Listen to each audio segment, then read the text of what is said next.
One of the earliest stories in the Bible found in the book of Genesis is the Tower of Babel. It's a really interesting story. It kind of seems like you start questioning, wait, why is God upset with this? It's one of those stories that even I have found myself, okay, I need to look a little bit more at this to understand what's going on.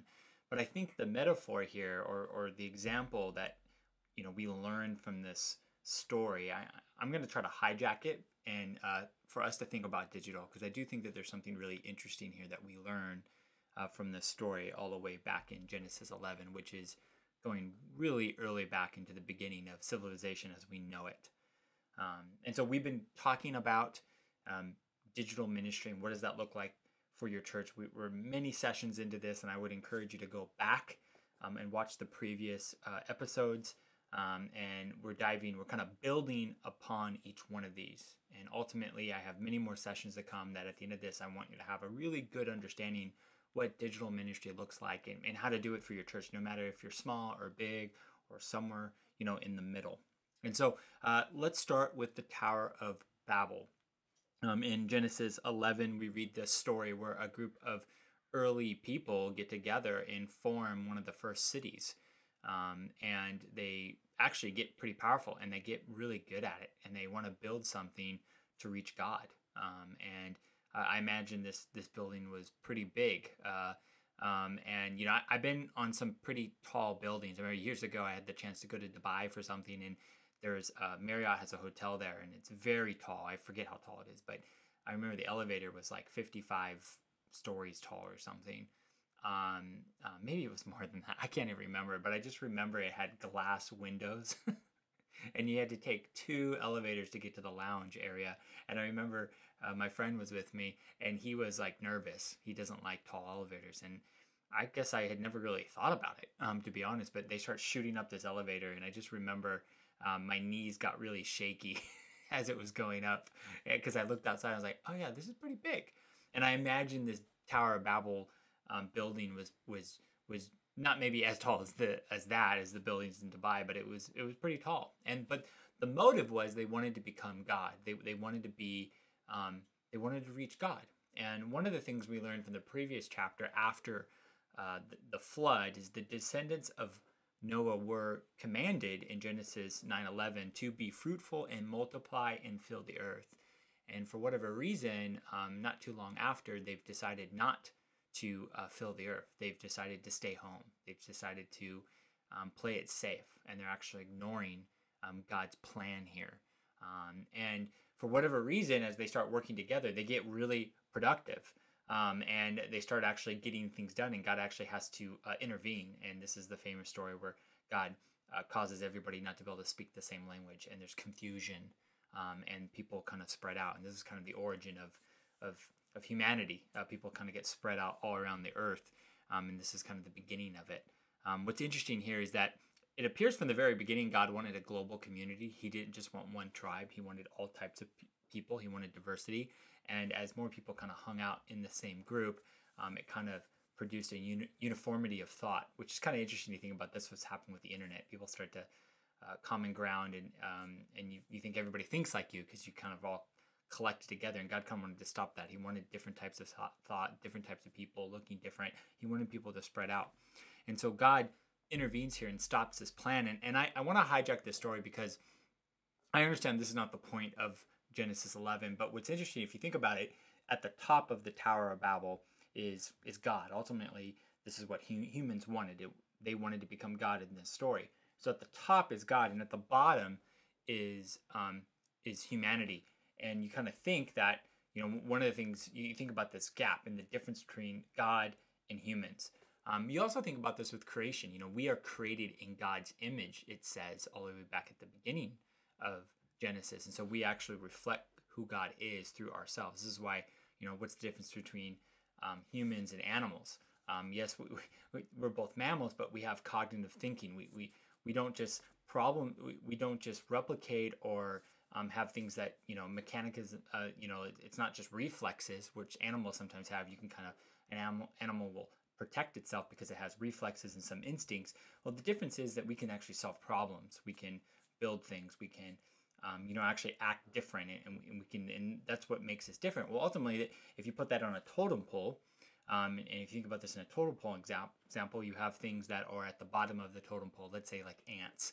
And as you move up the totem pole, you have maybe larger insects, maybe small mammals or larger mammals. Then you have like humans, and you have God, and you have this scale of things that are least like God and more like God. This is why there's a difference between something like if I smack my hand on top of a spider and kill a spider versus me killing a human.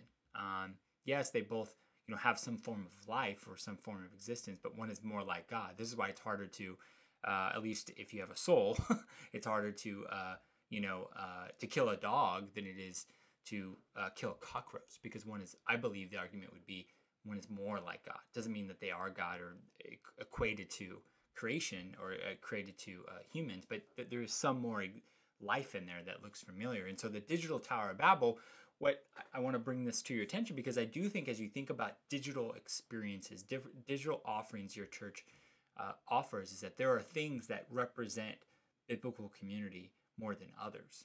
And I think we do ourselves a we commit a terrible error when we think they're all the same. So I see this sometimes with people in the digital space where they try to say like virtual reality, that is biblical community. That is what real community is. And that's an interesting argument. I actually just finished reading a book called Future Presence, and it's all about virtual community and what's happening there. They talked about, in the book, they talk about this example of like when you're near somebody, you could feel their warmth and how that presence adds to the experience, and how they're trying to do that in virtual reality with haptic feedback and different things. Maybe in Ready Player One, you've seen this where he puts on the vest, and there's something about being physically near to each other than just proximity. We actually, our biochemistry feed each other. It's the feeling if you've ever hold somebody's hand, especially when I think about the first time holding my wife's hand, there's feedback there. And so there's something about being near each other.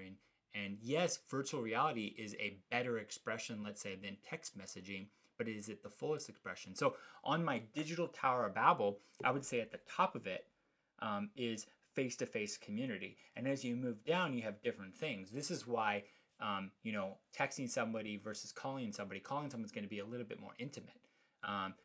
Doing a FaceTime call or a Zoom call is going to be better than an audible call.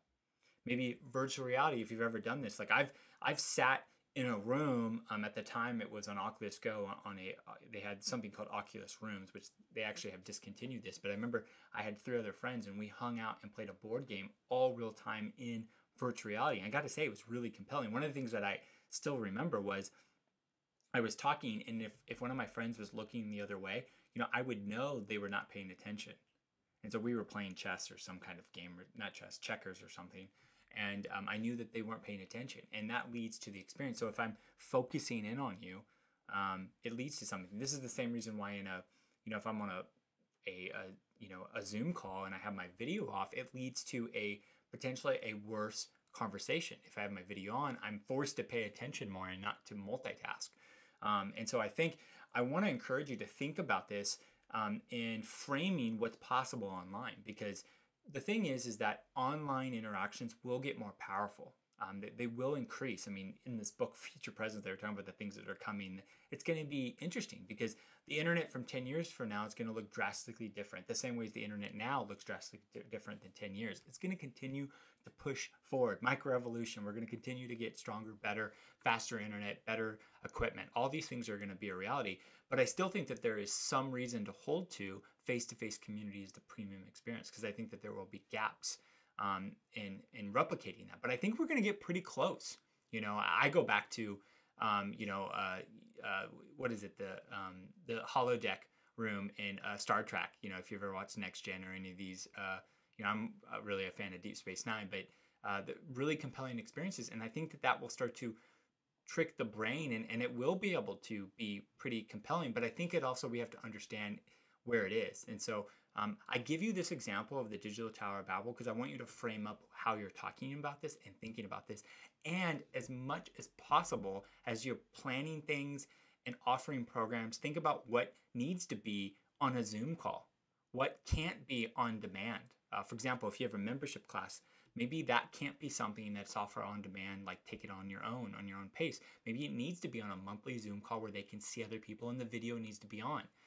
There's some support ministries, like care ministries, where maybe you need to have video on. Maybe there are other things that video can be off.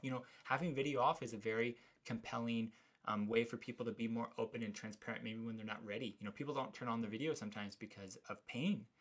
They don't feel comfortable.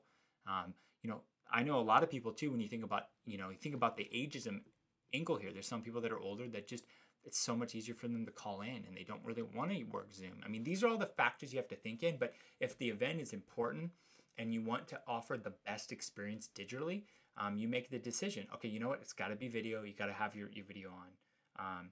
You know what? We can make this, maybe it's on demand on a podcast or something like that. That's okay. Counseling. If you're doing marriage counseling online, hey, it's got to be on Zoom. Or there might be different things like baptism. You know what? Baptism, we want it to be the premium, the best, which is face-to-face. We're not going to do it digitally because of what our church believes theologically. And so these are the things you got to think through. There is a sliding scale of these expressions from at the bottom of the total poll, text messaging, phone calls. I know people younger like text messaging. Text messaging is actually up here. And at the top, it might be VR, some future VR experience, and then ultimately it'd be face-to-face. And so think about the Tower of Babel. Think about what does that mean for your programming. I'm going to talk more about this when we talk about online groups in a couple of sessions from now, because how you offer online groups on these different mediums can be really powerful on the back end, especially if you follow up and you move text-based groups to phone calls to face-to-face or to video. We've had high conversions on that. I'll talk about that in future sessions. But next session we're going to talk about next week is think three, not one with your platforms. And I'm really excited to kind of dive into this topic. And so please subscribe. If you got any comments or maybe you disagree with something I say, please drop that in the comment section. I'm reading those. I'm listening to those. I'm building some future sessions off of what you're saying. But thank you so much for engaging. And I'm continuing to pray for your church as you process digital and what does that mean for your community and your vision, your mission, what you're trying to accomplish.